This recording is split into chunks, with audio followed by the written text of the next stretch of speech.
Vivemos em um tempo obscuro e difícil, marcado pelo individualismo em que cada um se acha detentor de sua própria verdade. Isso marca a nossa era como relativista, tendo ainda como agravantes a pandemia e as polarizações políticas e morais. Nesse cenário, nasce uma dúvida: como apresentar o Evangelho de Jesus em um mundo assim totalmente relativista? Para esclarecer esse tema e nos levar a essa reflexão, convidamos o pastor Auriedino Rodrigues de Paula, pastor na Igreja Adventista da Promessa Alvorada, Guarulhos, pós-graduado em plantação e revitalização de igrejas pelo CTPI, casado com Ana Paula, pai da Ana Lívia e Ana Carolina.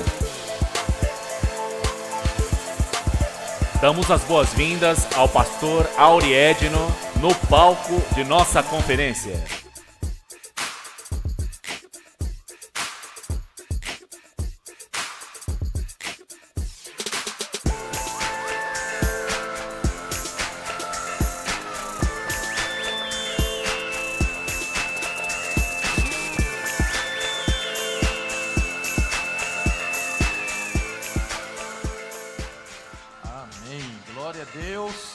Paz do Senhor, povo de Deus, amém? Para a gente começar, vamos orar? Vamos juntos, fecha os olhos, depois da gente adorar de maneira tão linda a este Deus maravilhoso, vamos orar ao Senhor, vamos pedir que Ele venha falar conosco neste momento. Senhor Deus, Pai Todo-Poderoso, Deus de amor e bondade, estamos aqui nesta tarde, Senhor, para louvar, para bendizer e exaltar o Teu santo nome, porque não há Deus como Tu. Só o Senhor é Deus, só o Senhor é digno de toda honra, toda glória e todo louvor. Fala conosco agora, Senhor, nesse tema tão importante, ministra aos nossos corações, é o que eu peço a Ti, nesta hora, em nome do Senhor Jesus. Vocês podem sentar-se. Muito bom poder estar aqui com vocês. Desde já a gente agradece aí ao pastor Fabiano, toda a equipe do Ministério de Proclamação, a diretoria desta convenção regional paulistana, que Deus esteja abençoando a vida de vocês, essa equipe de música abençoada, que Deus esteja abençoando a vida de vocês poderosamente. Muito bom adorar com vocês. Agradecer também ao pastor Wagner, é um dos nossos copastores lá na nossa igreja local, e hoje ele está me acompanhando, então agradecer ele aí pela companhia, pelo companheirismo. Deus abençoe. Muito bem, irmãos, nós vamos falar hoje sobre esse tema tão importante, o Evangelho no mundo relativista. E para a gente entrar e falar sobre o Evangelho nesse contexto, a gente precisa contextualizar algumas coisas, trazer todo mundo para a mesma sintonia, para lá no final a gente conseguir entender a proposta desta palavra nessa conferência. Vamos ver se eu acerto esse negócio. Isso, foi lá. Então, a gente vive um tempo de intensas transformações nas últimas décadas. Nunca se houve tantas mudanças e transformações culturais, sociológicas, como nos últimos 50 anos. E aí, para a gente ver, primeiro, transformações tecnológicas. Alguém lembra disso aqui, não? Quem já teve que pegar fila para ligar no orelhão? Quem é dessa época aí? Deixa eu ver. Vocês estão velhos, hein? Os mais novos não sabem o que é isso. Mas nós já vivemos esse tempo de ir para a fila e colocar as fichinhas lá. Deixa eu mostrar uma outra coisa. Quem lembra disso aqui? Quem tem curso de datilografia aqui? Deixa eu ver. Vocês são de uma outra época mesmo, viu? Não tem jeito. E quem lembra desse negócio aqui? Colocar filme na sexta-feira, que você comprava, alugava 3, pegava 4 para passar o fim de semana, e na segunda tinha que voltar, mas tinha um segredo, tinha que Rebobinar. Se devolver sem rebobinar, os mais novos olham para isso e falam assim, que absurdo é isso? Que negócio é isso de rebobinar? Algumas instituições simplesmente deixaram de existir nesse período. Alguém aqui teve conta no Banespa?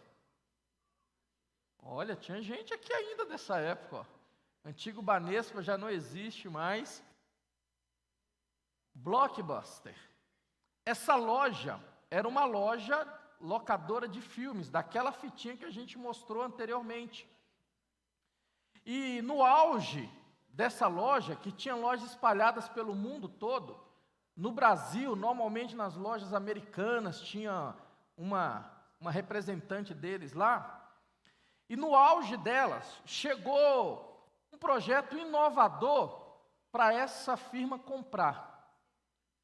E aí eles disseram o seguinte, não, esse negócio que vocês estão propondo aí não tem a ver com o nosso negócio de entretenimento.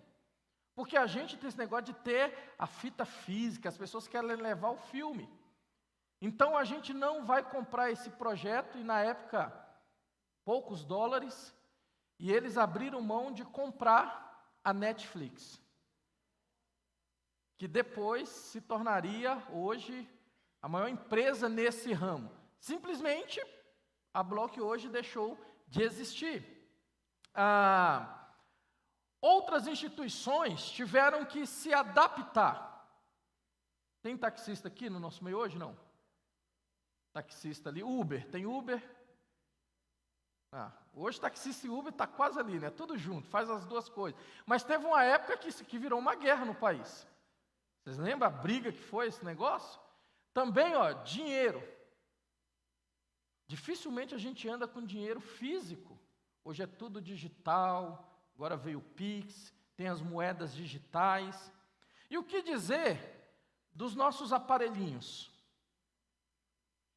Você sai de casa sem ele, parece que esqueceu a própria vida lá, né? Tem que voltar para buscar. Aí você abre, você tem Bíblia, você tem o inário, você tem um negócio para ver filme, aí você tem o banco para pagar as contas, está tudo na palma da mão. Nós estamos vivendo esses tempos onde instituições deixaram de existir, outras estão tendo que se adaptar para sobreviver. Quando a gente fala nesse aparelhinho hoje, quem lembra do primeiro celular que você teve? Vocês lembram daquele que era chamado de tijolão? Tinha que puxar a antena, puxar aqui, era um negócio desse tamanho, e mesmo assim o negócio não funcionava. Hoje está cada vez mais fino, adaptação. Então nós tivemos transformações tecnológicas, mas nós também tivemos transformações geográficas. Olha uma constatação. O PNAD de 2015 revelou para a gente que a maior parte da população brasileira, 84,72%, vive em área urbana. As pessoas estão morando em área urbana. Mesmo em cidades mais interioranas, o ambiente delas se tornaram cidades urbanas. E aí, o pastor Timothy Kelly, nesse livro que está aparecendo para vocês aí, Igreja Centrada, ele diz para a gente que a globalização e o ambiente cultural, eles continuarão tornando as cidades um destino desejável, o que tornará o crescimento contínuo das metrópoles estabelecendo domínio do que ele chama de cultura urbana. E ele diz o seguinte: todos os sinais visíveis levam a crer que a ordem do mundo do século XXI será global, multicultural e urbana. Então, nós estamos nesse período de intensas transformações geográficas. E o que isso impacta para a gente? Entre outros fatores, isso tem gerado grandes mudanças sociais. A tecnologia, mudanças geográficas, tem gerado um choque de culturas, que a gente chama da cultura rural, do ruralismo e da cultura urbana.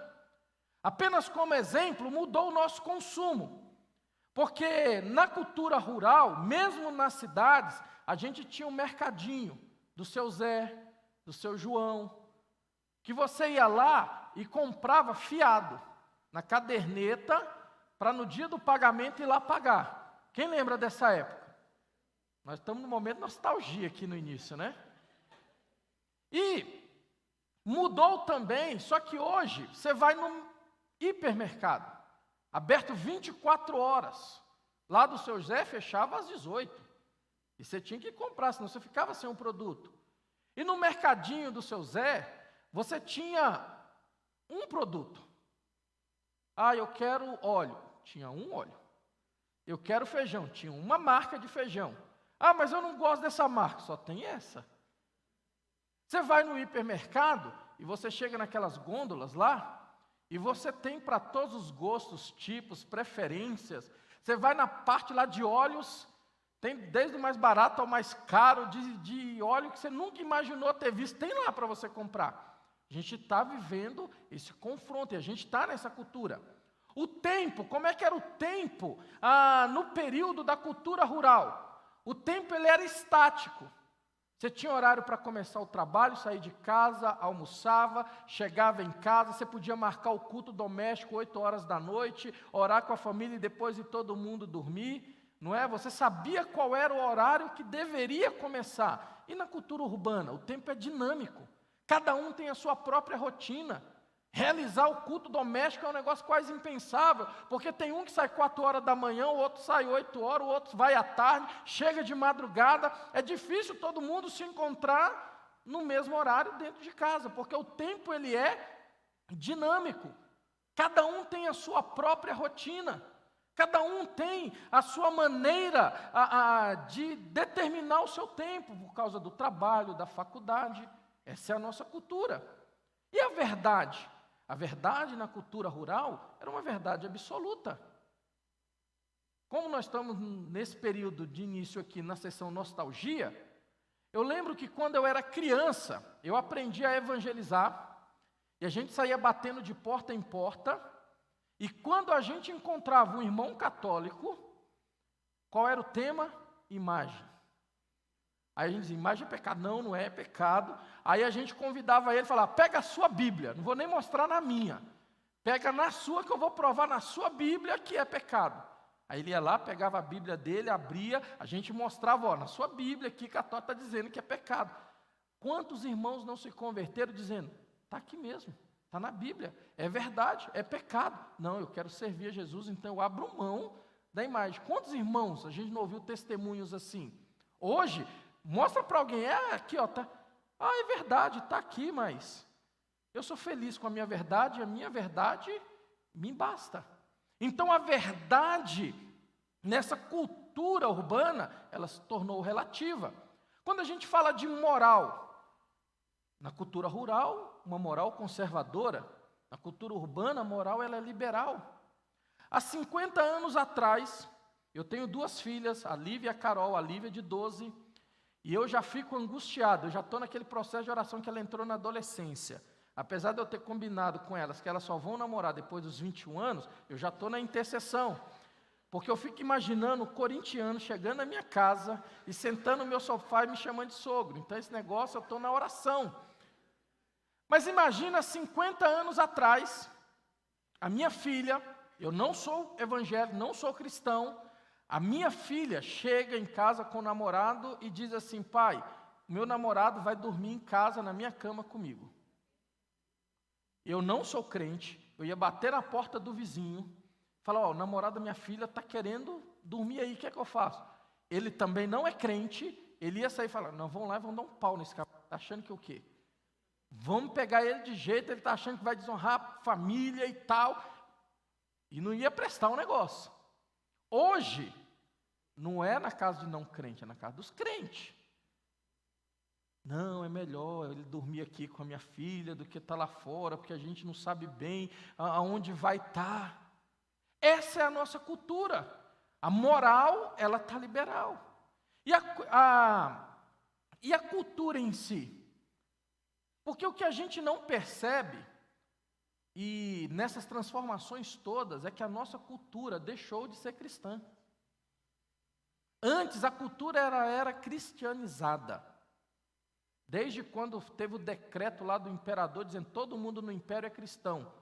Aonde ia a cultura tinha essa pegada cristã, mesmo que as pessoas não fossem servindo a Deus. Elas tinham ideais, elas tinham princípios cristãos. Só que com o passar dos anos, esses princípios foram sendo deixados de lado. E a gente vive hoje numa cultura que não é mais cristã. Os valores sociais, os valores das empresas, os valores comerciais não são cristãos. Ah, pastor, o que a gente vai fazer? Eu não estou falando isso aqui para você desesperar. Eu estou falando isso aqui para ser uma constatação. A gente precisa ter essa consciência clara, porque isso vai impactar na maneira como a gente vai propagar o Evangelho de Cristo. E ainda, quando a gente olha para essa cultura, a gente vai perceber que o nosso ambiente familiar deixou de ser aquele ambiente privativo, de intimidade. Ele é invadido pela mídia. E nesse ambiente, onde a mídia controla, onde o pai e a mãe chamam o filho pelo WhatsApp, dizendo, vem jantar, vem almoçar. E o menino fica no quarto jogando, e a menina fica no outro quarto conversando com as amigas, e o pai jogando joguinho. E enfim, não tem mais horas de conversas. Não tem mais diálogo, não tem mais interação. A casa deixa de ser o lugar das relações interpessoais de seus membros para se tornar um lugar de pernoite. Um lugar onde cada um faz a sua parte, que tudo vai funcionando, simplesmente para a gente passar a noite, dormir, descansar e cada um ir para a sua rotina. E aí, essa cultura urbana e relativista, ela tem 3 marcas que impactam diretamente a missão da igreja. A primeira é secularização. Na secularização, Deus é colocado de lado. Deus não faz mais parte dos assuntos das nossas relações profissionais. Deus não faz mais parte das nossas discussões familiares. Deus é simplesmente colocado de lado. E aí vem a privatização, que o outro é colocado de lado. Ou seja, eu tenho o meu ambiente privado e na privatização você tem a sua fé. Então não vem tentar me evangelizar. Você tem a sua fé para viver a sua fé no ambiente de igreja. Então, nas universidades não se pode mais falar de Deus, não se pode mais falar de fé, principalmente a fé cristã. Pode-se falar de outras religiões, a cristã não. Ah, mas no trabalho não se tem mais espaço e ambiente para profissionais que professam a sua fé. Por quê? Porque a fé nessa cultura é colocado de lado, é colocado de maneira privativa, é algo do indivíduo e não mais da coletividade. E aí nós temos a pluralização, onde a verdade ela é colocada de lado, onde a verdade não importa. O que importa é os meus sentimentos. Se eu estou bem, se eu estou satisfeito, então está tudo certo. Em resumo, irmãos, esse mundo relativista se tornou hostil ao Evangelho. Não se engane, quando você prega o Evangelho, este mundo é hostil ao Evangelho puro, ao Evangelho bíblico de Jesus. E aí, tem esse livro do escritor Stanley Grace, e ele propõe para a gente que nós precisamos encarnar o Evangelho observando os aspectos dessa sociedade urbana. E ele diz que essa sociedade ela é marcada por 4 características. A primeira delas é uma sociedade pós-individualista. Porque, segundo ele, essa cultura urbana ela rompeu com os ideais iluministas. Ela rompeu com os ideais da razão. Então ela cria novos parâmetros. Dentro desses novos parâmetros, o primeiro é uma sociedade pós-individualista, onde o indivíduo não é mais o centro dos acontecimentos. Porque antes olhava para a pessoa, olhava para o bem-estar da pessoa, não, agora não. Agora é o que a pessoa tem, é o que ela possui, é a quantidade de likes que ela tem nas redes sociais, é a quantidade com que ela consegue se promover. E uma segunda característica que ele apresenta é uma sociedade pós-racionalista. Basicamente, o que importa não é mais a razão, e sim a emoção. As pessoas estão em busca de uma experiência transcendente. Faz alguns meses, estava lendo uma reportagem na Unicamp, e na reportagem falava sobre esse negócio de buscar algo espiritualizado.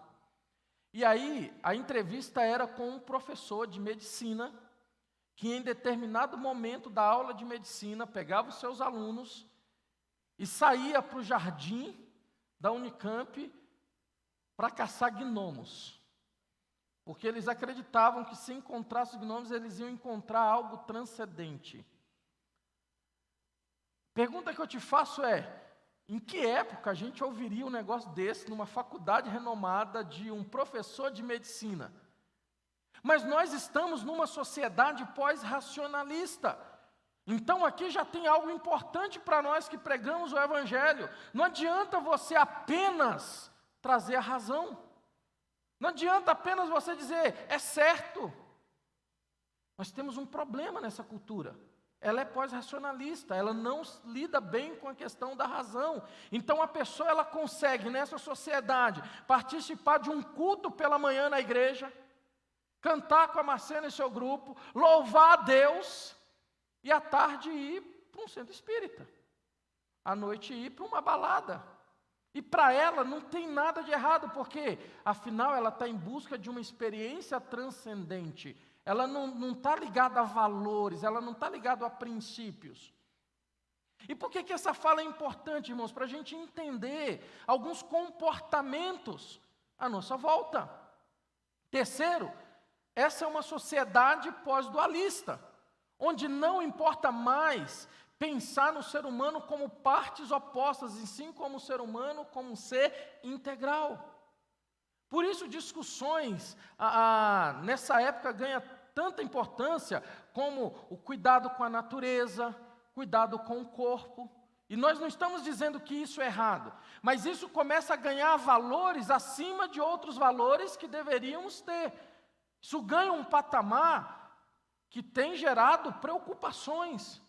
Então a pessoa ela começa a tentar se encontrar nesse meio. E a quarta característica para ele é uma sociedade que ele chama, e esse termo é noeticêntrica, que é a ideia de eu não posso só acumular conhecimento. Ter conhecimento não é suficiente.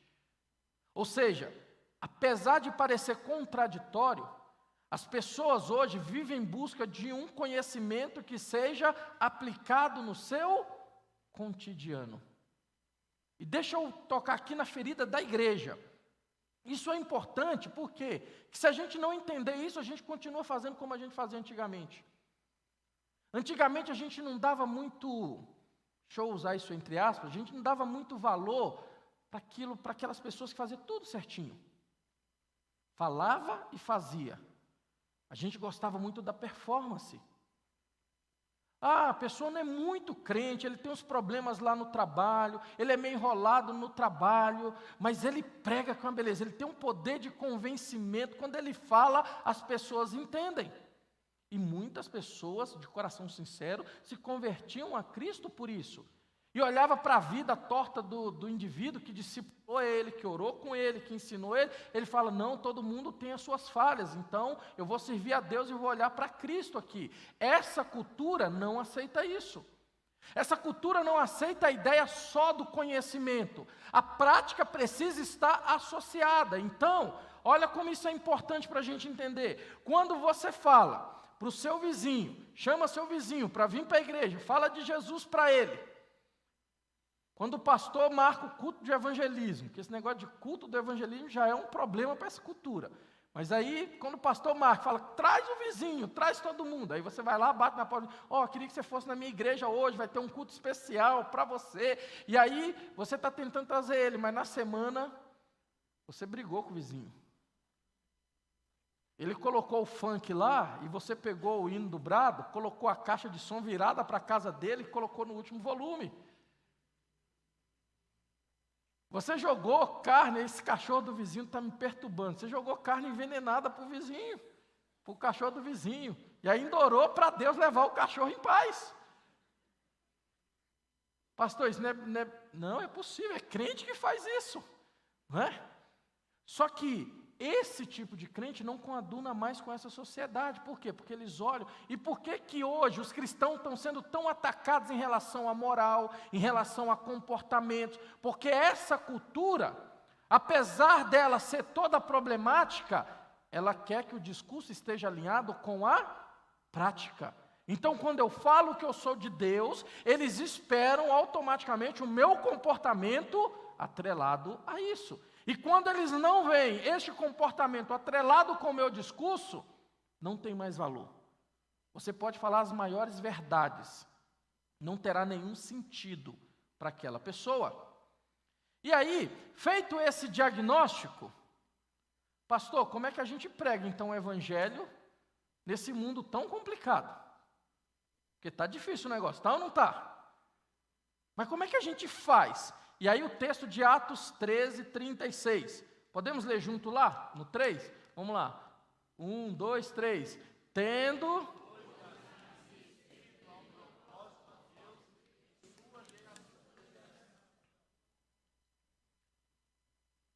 Uma má notícia para vocês, não é responsabilidade dos seus avós. Isso não é responsabilidade dos nossos antepassados que trouxeram a igreja até aqui.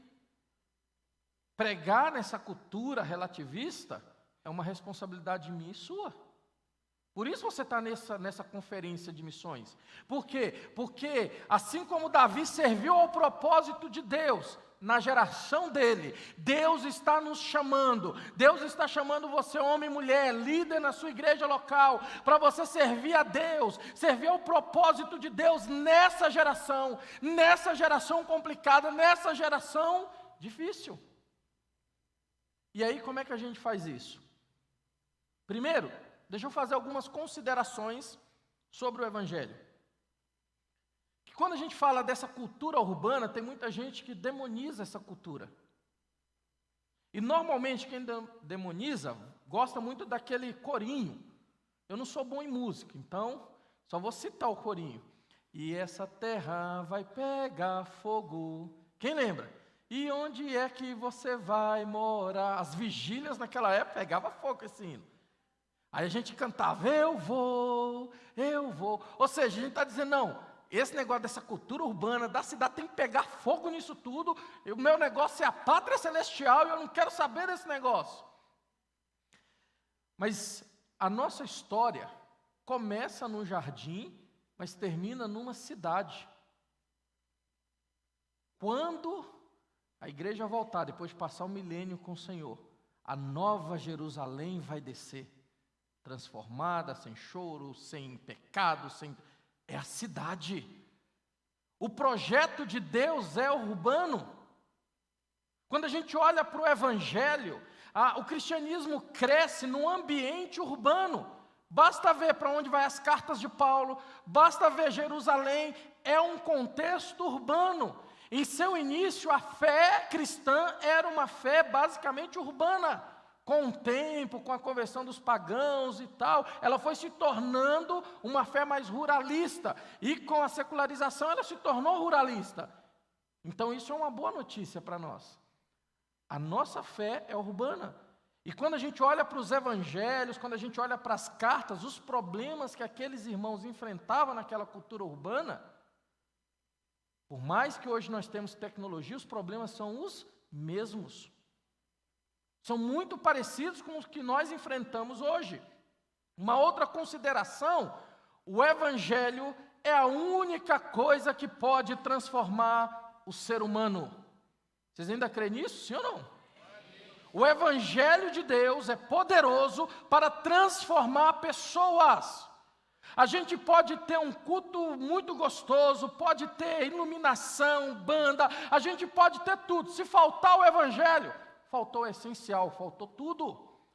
Porque o que transforma pessoas não é a habilidade do pastor no púlpito, não é a habilidade dos músicos, não é a habilidade nossa de organização. Tudo isso é importante para um fim, para um objetivo, que o evangelho seja anunciado. Então nós precisamos ter nos nossos cultos, nas nossas conversas, nos nossos estudos bíblicos, nós precisamos ter o poderoso evangelho. Porque o Evangelho é que transforma vidas.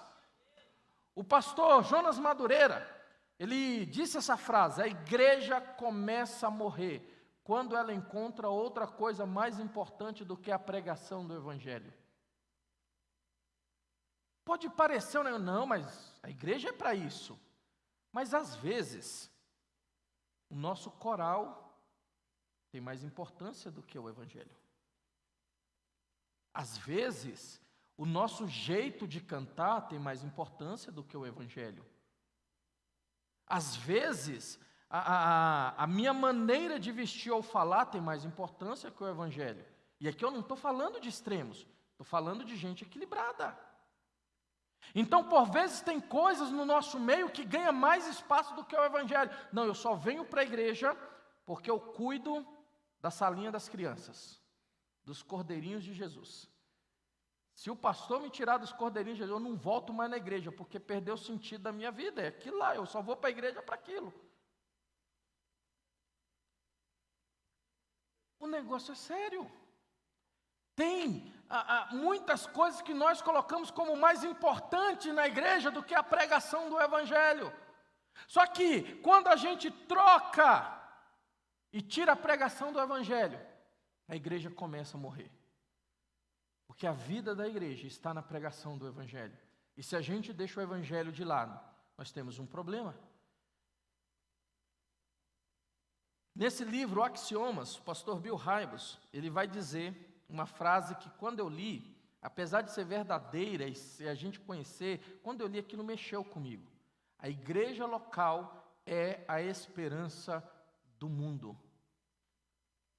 A igreja que você congrega, independente do tamanho dela. Ela tem 50 pessoas, ela tem 300 pessoas, não importa. A igreja local é a esperança do mundo. E por quê? Porque o próprio Cristo, em Mateus 16:18, disse: e sobre esta pedra edificarei a minha igreja. A igreja tem um dono, a igreja é do Senhor Jesus. Ele é o autor da igreja, Ele é o Todo-Poderoso, a igreja é dEle.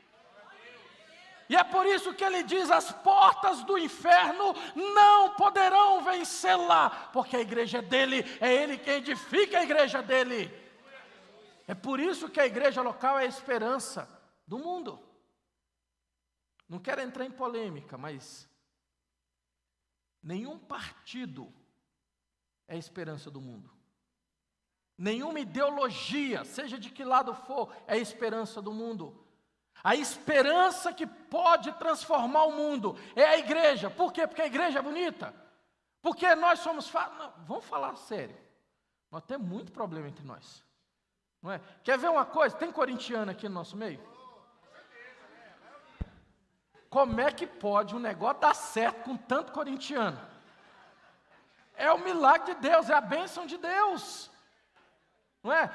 Uma outra coisa, tem gente aqui, quem gosta de chocolate? Mas quem gosta mesmo, porque quem gosta de chocolate, ele acorda num dia triste, para baixo, aí ele vai comprar o pão lá na padaria, aí ele já coloca estrategicamente aquelas barrinhas lá, que antigamente era sempre R$1,50, R$1, hoje está o olho da cara. Aí você é tentado, e você compra uma barrinha daquela, você abre, quando você morde o primeiro pedaço, você respira fundo, uma sensação de bem-estar. Quem é assim? Não é só eu que sou pecador, tá vendo? Tem outros aqui, assim como eu. Tem alguém aqui que não gosta de chocolate? Oi, ó. Tá vendo? Aí quem ama chocolate vira e fala assim: mas como é que pode não gostar desse negócio tão bom? Não é? Mas irmãos, olha que coisa magnífica. A igreja é um espaço de gente pecadora, de gente que pensa diferente, mas o sangue de Jesus nos coloca no mesmo ambiente para sermos uma só igreja. E aí Jesus pega e diz: e sobre esta igreja, é esta igreja que eu edifico, e as portas do inferno não podem vencer essa igreja. É por isso que a igreja é a esperança do mundo. Não porque a gente se entende em tudo, não porque a gente está alinhadinho em tudo, é porque quem edifica ela é aquele que morreu na cruz do Calvário. Feitas essas considerações sobre o Evangelho, qual é o nosso problema com tudo que nós falamos até agora? A mensagem do Evangelho é única. Ela é poderosa. Nós já dissemos que ela transforma vidas.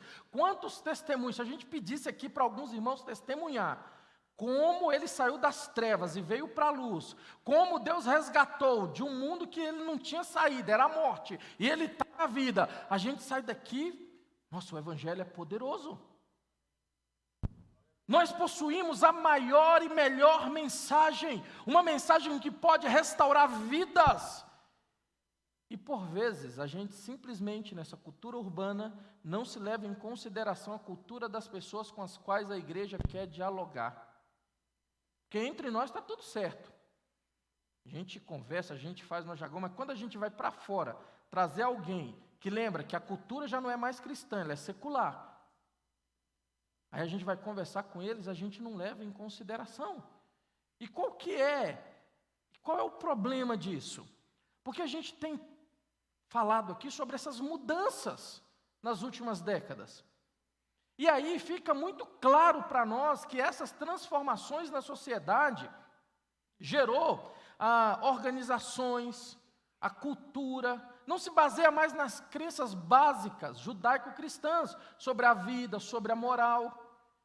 E aí nesse cenário, a mensagem do Evangelho não está apenas sendo rejeitada, irmãos. Porque quando ela é rejeitada, ok, nós cumprimos o nosso papel. O problema é que ela não está apenas sendo rejeitada, ela se tornou incompreensível.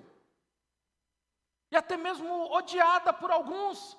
Tem gente que você fala de Jesus, fala de salvação, ele não tem ideia do que é isso, ele não tem ideia do que isso representa para ele. E aí a gente sai dizendo, já fiz o meu papel. E ele rejeitou. Mas a gente não se fez compreender. E aí, a gente vive uma disfunção, porque a gente acha que vai ter resultados diferentes fazendo a mesma coisa. Lembra lá do conflito que eu falei com vocês no início sobre a cultura rural e a cultura urbana? A gente tinha problemas, mas naquela cultura era tudo muito claro.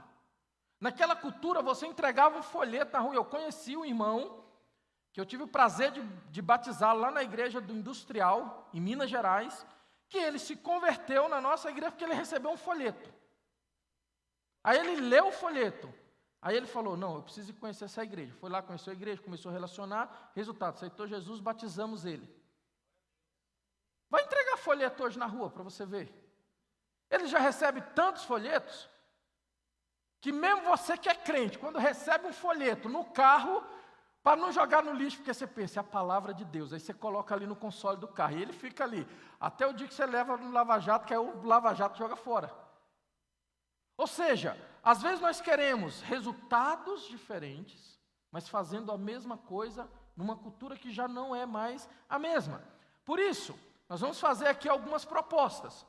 Então, se você ficar bravo comigo, se você achar que tudo que eu falei é errado, vai conversar com seu pastor, chama o pastor Fabiano, paga um café para ele e vai resolver com ele, tá bom? Porque o bom de vir em local que a gente não é pastor é esse, né, pastor Felipe? A gente prega e aí fica com o pastor depois, né? Uma igreja local precisa ser altamente comprometida com o Evangelho, mas falando ao coração da sociedade atual. Integridade bíblica, fidelidade bíblica, mas sendo contextual, falando ao coração dessa cultura urbana. E quando a gente fala sobre isso, nós precisamos ter muito claro na nossa mente. Você que é líder lá na sua igreja local, você que pastoreia na sua igreja local, você que ajuda, é copastor lá na sua igreja local, você precisa ter claro na sua mente o que é princípio e o que é forma. Porque forma é o método utilizado para aplicar o princípio. Porque princípio é eterno. Princípio é inegociável. Quando a gente olha para algo na Bíblia e ali está um princípio bíblico, aquele princípio foi para aquela cultura, foi para a cultura antes da nossa e é para a nossa cultura, independente de como a gente vai lidar com aquele princípio. Princípio é eterno. Agora, método é forma, e forma varia. É adaptável, de acordo a cada cultura. Meu pai hoje é falecido, faleceu fez 1 ano, agora em abril. E se o meu pai me visse falando hoje com vocês, assim, esporte fino, ele ia falar, essa igreja perdeu rumo. Que ele era daquele de terno e gravata ali. Um dia que ele assistiu uma mensagem minha, já estava para cá, minhas irmãs mandou vídeo para ele, e aí eu estava sem terno, litoral, era pastor litoral, aí ele viu, mas esse menino está pregando sem terno, onde já se viu isso? Minhas irmãs mandaram para mim, por quê? Porque às vezes a gente fica preso ao método, e a gente precisa olhar para o princípio. Ok, tem métodos que a gente gosta mais, sim ou não? Mas o método não pode ser sacralizado. O que precisa ser santo é o princípio. O princípio é inegociável. A gente não abre mão de princípios, a gente não abre mão de valores bíblicos. Mas a forma, o que precisarmos fazer para proclamar o Evangelho, a gente precisa fazer, desde que seja santo, de acordo com os princípios da palavra de Deus. Dentro disso, uma palavra que tem trazido problemas recentemente no mundo evangélico brasileiro: contextualização. Contextualizar, a gente precisa dizer de início que não é tornar a aceitação do Evangelho mais fácil. Porque, irmãos, o Evangelho é difícil. O Evangelho é complicado de entender. Você entendeu porque o Espírito Santo tocou, iluminou sua mente, você aceitou, e uma obra extraordinária de Deus foi feita na sua vida. Mas se você pegar naturalmente o Evangelho, vai parecer coisa de louco. E quando ele faz, esse povo é doido, eles têm razão. Porque só entende quem tem o Espírito Santo, só entende quem entendeu e compreendeu. Então contextualizar não é tornar o Evangelho mais doce, mais fácil de explicar, é tornar a mensagem compreensível e acessível, porque o pecado na Bíblia continua sendo pecado para essa cultura.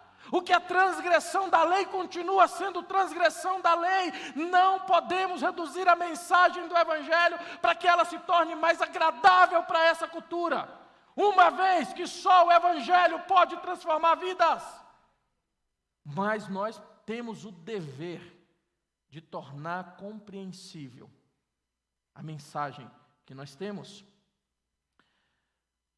Dr. Russell Shedd, ele vai dizer que nós devemos lutar pela relevância da igreja. E ao fazer isso, significa distinguir claramente a camada da sociedade em que uma igreja está inserida. Não é copiar modelos.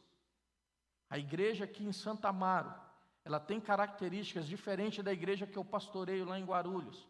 Apesar de sermos igrejas co-irmãs, de termos princípios e valores iguais, mas nós temos diferenças culturais, diferenças sociais, e isso precisa ser levado em conta. Contextualizar, portanto, segundo o pastor Timothy Keller, é contextualizar é apresentar respostas bíblicas às perguntas e dilemas atuais, numa linguagem em forma acessível, ainda que as pessoas não queiram ouvir.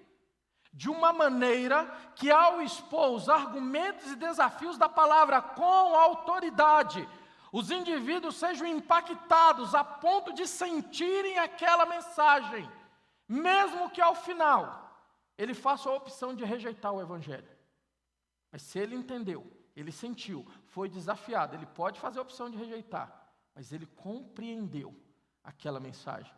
A grande questão é: o que nós temos pregado nos nossos púlpitos tem respondido perguntas e dilemas atuais?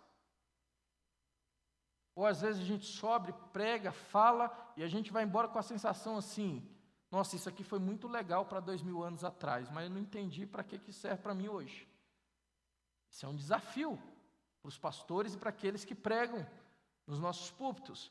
O Evangelho precisa ser incorporado e comunicado de maneira que os habitantes da cidade venham a entender. A gente precisa ter esse compromisso. Sabe por quê? Porque alguns princípios bíblicos, nem os crentes que estão dentro da igreja entendem mais. Você fala de salvação, morte na cruz, expiação, e o crente glorifica a Deus, mas ele vai para casa, ele não sabe qual é o valor daquilo. Ele não vem para a ceia, não participa da ceia, porque ele já não entende mais o significado daquilo. Então a gente precisa também pregar verdades que às vezes parece que todo mundo já sabe e não sabe. Aí ele vai fazer uma proposta para a gente nesse livro, que independente do tamanho da sua igreja, você que ministra, respeitando o que ele chama de exegese cultural, você precisa ter respeito pela sensibilidade urbana. Lembra? E essa terra vai pegar fogo. Tem gente que é assim, quer longe desse negócio da cultura urbana. Você precisa ser sensível com quem está à sua volta, quem está perto de você. Como é que essas pessoas estão? Sensibilidade incomum às diferenças. Numa cultura como a nossa aqui em São Paulo, quantas pessoas diferentes? Você entra no metrô, no trem, aqui na nossa igreja, quantas pessoas com biotipos diferentes, cor de pele diferente, cabelo, isso é graça de Deus, isso é bênção de Deus no nosso meio, mas nós temos que ser sensíveis a essas diferenças. Às vezes a gente quer alcançar uma pessoa que a cultura dela não tem nada a ver com a nossa. Como é que a gente vai alcançar? Como é que a gente vai fazer? Compromisso com a vizinhança e com a justiça. Não adianta você só brigar com o vizinho que coloca funk lá no último volume. Não adianta você pôr a caixa de som cantando o hino para ele. Não vai resolver o problema. Como é que você pode fazer isso? Integração entre fé e obras. Lembra, essa cultura não quer apenas discurso, conhecimento, quer prática, quer ver ação. Inclinação para a complexidade do evangelismo. Entender que nós estamos numa época difícil e ter criatividade que vai lá para o último. Pregação que atrai e desafia pessoas da cidade. Precisamos entender que isso é importante nessa cultura relativista, que nós temos o compromisso com a palavra de Deus de pregar o evangelho. E pregar o evangelho de maneira que as pessoas possam entender, ainda que no final elas digam, não, eu não quero esse negócio para mim. É muito legal isso aí, eu entendi que mudou a sua vida, transformou a sua vida, mas eu não quero. Ok, mas a gente precisa fazer isso. Compromisso com a arte e a criatividade. Isso aí é para essa turma que canta, coreografia, faz arte. Esse pessoal é bom nesse negócio. Ajuda os pastores de maneira sensacional. Estamos caminhando para o final. E aí, quantos pastores nós temos aqui? Deixa eu ver, faz assim. Bastante. Líderes da igreja, quem é do conselho da igreja local? Deixa eu ver aqui. Então isso vai ser bom para você. Eu quero finalizar essa nossa reflexão sobre o evangelho nesse mundo relativista, fazendo uma proposta de um pastorado a partir do modelo de Jesus em missão. Porque Jesus, ele é profeta, sacerdote e rei. E a partir desse modelo, numa ênfase profética, sacerdotal e uma ênfase do reino, uma proposta da gente pastorear o rebanho de Cristo nessa cultura tão difícil que nós estamos abordando. A primeira, na ênfase profética, nós estamos falando do anúncio verbal do evangelho do reino. A boa notícia, aquilo que a gente já sabe, de cós salteado. Como é que a gente tem feito isso? Como é que você tem preparado sermões na sua igreja? Como é que você tem preparado para responder, para conversar do evangelho com algumas pessoas que você está orando para que elas se convertam? Então, o desafio para nós é, quais são, o ponto aqui é as pessoas, quais são as perguntas que essas pessoas estão fazendo? Quais são os dilemas que essas pessoas estão vivendo? Então você faz uma exegese cultural. E aí depois você caminha para uma exegese bíblica. Como é que a Bíblia responde a esse ponto? Porque não se assuste, a Bíblia tem resposta para todos os nossos dilemas, para todas as nossas dificuldades. Demanda esforço, demanda trabalho, mas tem. Aí vem o momento da pregação. Então assim, deixa eu dizer um negócio assim, E aí antes de eu dizer o que eu vou dizer, eu preciso só contextualizar. Eu sou pentecostal, batizado no Espírito Santo no dia 20 de março de 1999, antes de eu ser batizado nas águas no dia 7 de setembro de 99. Por que eu estou falando isso? Porque quando a gente fala isso, parece que a gente deixou de crer no Espírito Santo. Mas a gente não pode subir no púlpito dizendo assim, não, hoje eu não preparei a mensagem, eu vou subir lá e o Espírito Santo vai trazer algo para a igreja. Deus é poderoso para fazer isso, sim ou não? Nós cremos nisso, Ele é poderoso para mudar a nossa organização, o nosso preparo, mas nada substitui o preparo do homem e da mulher de Deus, que sobe com honestidade no púlpito para responder perguntas relevantes dessa cultura, para esse contexto. Respostas bíblicas. Não o que o Auriedno acha, não o que você acha, mas o que a Bíblia diz. E esse é um ciclo, a gente vai sempre estar fazendo esse ciclo. Segundo, então, o Keller ele vai apresentar algumas dicas para a gente, para pregar para essa cultura e alcançar essa cultura. Vocabulário acessível e bem explicado. Não estamos falando de falar bonito, de ter habilidade de recurso. Tem gente que tem umas habilidades de ser engraçado, de ser cômico. Eu gosto de assistir uns negócios assim, né? Mas não é isso que está falando. É você saber pronunciar. Recorra a autoridades respeitadas para comprovar suas teses. Essa cultura precisa de comprovação, de gente, de respaldo. Então busque, pesquise, esmerilhe-se.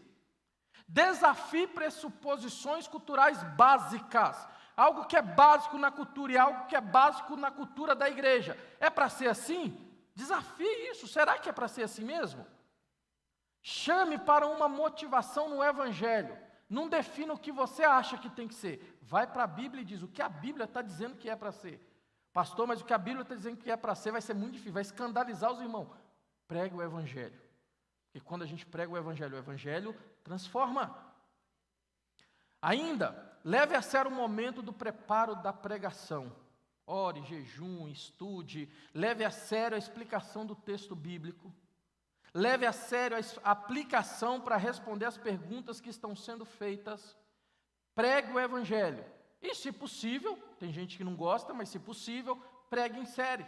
Faça um cronograma, nós vamos responder essas perguntas. Nós vamos trabalhar essa temática, porque esse é um problema nos bastidores. Na visitação pastoral, esse é um problema das famílias. Então, a gente vai pregar em série para atender essa expectativa e responder como é que a Bíblia lida com isso. Dentro da ênfase sacerdotal, essa parte bem mais rápida, nós estamos falando de pessoas serem curadas, perdoadas e transformadas. Então, nós estamos falando de pessoas serem aconselhadas, cuidadas, pessoas serem capacitadas, discipuladas. E essas pessoas não só serem enviadas, mas elas serem delegadas e mentoreadas. Eu participei com o pastor Fabiano, aqui, do curso de diáconos. Cadê o pastor Fabiano? Eu vi ele por aí. Ele estava dando uma série de treinamentos para os diáconos, aí ele convidou vários pastores para estar. Eu participei. E ele falou, não, a gente está fazendo uma mentoria, a gente está orientando, capacitando, orientando. Como rei, a ênfase do reino é a ideia dos reinos, a ideia dos dons que são dados e diferentes frentes são criadas. E aí nós temos o exemplo lá de Êxodo 18, que é o estilo de Moisés. Qual é o estilo de Moisés? Eu resolvo tudo. Todos os problemas eu resolvo. Vai ser pipoca ou vai ser chá no encontro das mulheres no sábado à tarde? O pastor da igreja resolve. A gente vai pintar a igreja de branco, preto, rosa, amarelo, vermelho? Não, o pastor resolve. Não, o irmão furou o pneu lá, chama o pastor, que o pastor vai... Jetro chegou para Moisés e disse, Moisés, meu filho, você vai morrer e não vai resolver nada. Divide esse negócio, chama pessoas habilidosas, chama líderes capazes, treina eles, capacita eles, distribui, cria estruturas de cuidado, envolvimento dos voluntários, capacitação e supervisão. Nenhum pastor sozinho, entenda o que eu vou dizer, batendo escanteio, correndo para cabecear e fazendo gol, ele consegue pastorear sozinho mais de 100 pessoas. Normalmente com 80 ele já está ficando meio pneu assim. Significa que ele é preguiçoso? Não. Significa que para a gente expandir o reino de Deus, precisa mais gente ajudar o pastor. Então você que está aqui hoje e não é pastor da sua igreja local, o que você pode fazer para ajudar o seu pastor lá na sua igreja local? Que função você pode assumir para tirar a carga dele, para que ele venha focar na pregação do Evangelho, na oração? O que você pode fazer para ajudar ele? Você precisa sair de uma conferência dessa dizendo assim, eu vou olhar para a minha igreja local, e eu preciso ajudar na minha igreja local, porque eu quero que na minha igreja local, o Evangelho do Reino seja pregado. E para a gente... Cadê o pastor Fabiano, quem vai assumir? Vai ter oração depois aqui? Não? Não? Ah, vai vir aqui o irmão. Então, antes dele subir, vamos ler juntos esse versículo? Romanos 1, 16 e 17. Podemos ler ele junto? Mas com tudo que a gente falou até agora, lê esse versículo com isso em mente. Vamos lá, no 3, hein? 3. Não...